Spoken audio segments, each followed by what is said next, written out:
The second church in Revelation 2 is the church in Smyrna, which was about 50 miles north of Ephesus. It was at the end of a deep water gulf and had a good harbor and was one of the largest cities in the region. Today, it is the city of Izmir, the third largest city in Turkey. Like most cities in this area, it had a small population of Jewish people, and in the first century, some Christians as well. They were a poor and persecuted church. And Jesus is quite aware of that, but he tells them it's going to get worse before it gets better. He says in verse 10, "Do not be afraid of what you are about to suffer.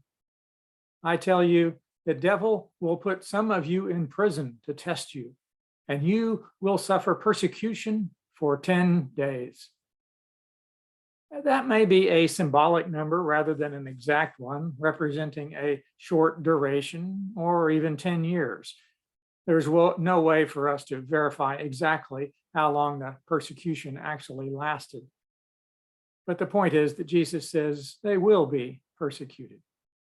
Be faithful, he says, even to the point of death, and I will give you life as your victor's crown.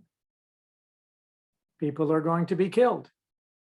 But do not be afraid, Jesus says. Jesus went through that himself. He was killed and is now alive, and he will give life to those who are faithful to him.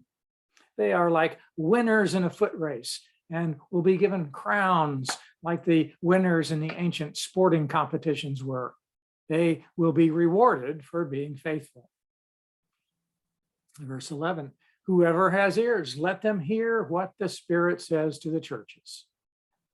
In the churches throughout the ages, there are people who face this kind of test. It might be us.